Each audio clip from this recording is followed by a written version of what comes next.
Bismillah ar-Rahman ar-Rahim. Namaduhu wa nasalli ala Rasulih al-Kareem. Viewers, assalamu alaikum wa rahmatullahi wa barakatuh.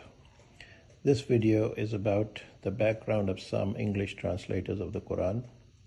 It is important for people who depend on translations of the Quran to understand its message, that they know the background of the translator.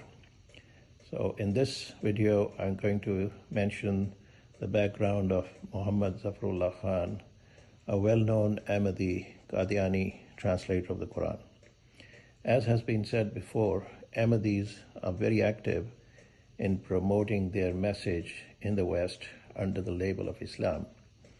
Western converts to Islam should be particularly careful when they are reading a translation by an Ahmedi. They should know that the Ahmedis are not considered Muslims.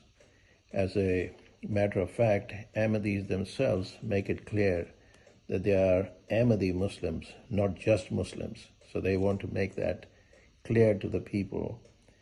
Although nowhere in the Quran or in the Hadith there is any mention of Ahmedi Muslims.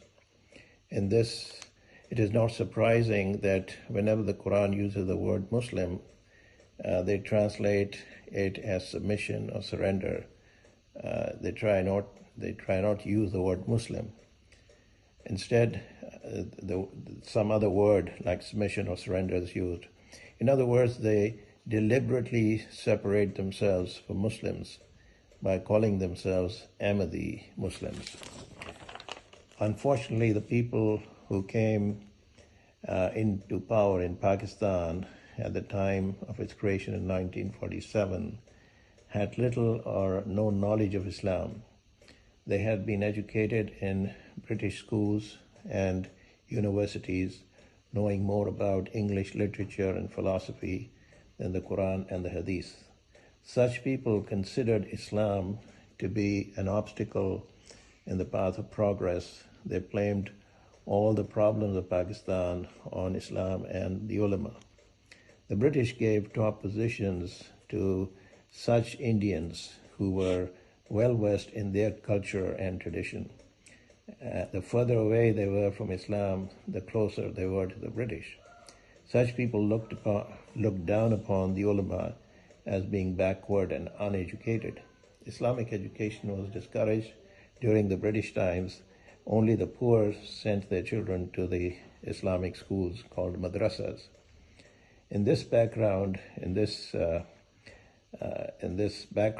it's important to know how the translators of the Quran, or what kind of educational background they grew up in.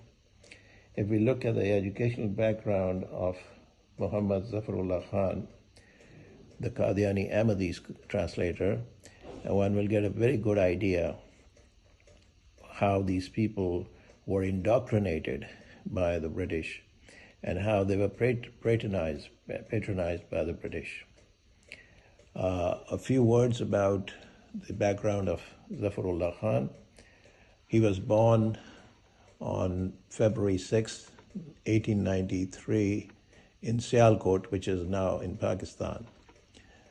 He acquired primary education at the American Mission School in Sialkot. It is said that he met the founder, or saw the founder of the Ahmadiyya Muslim movement, that's Ghulam Ahmad, on September 3, 1904 in Lahore.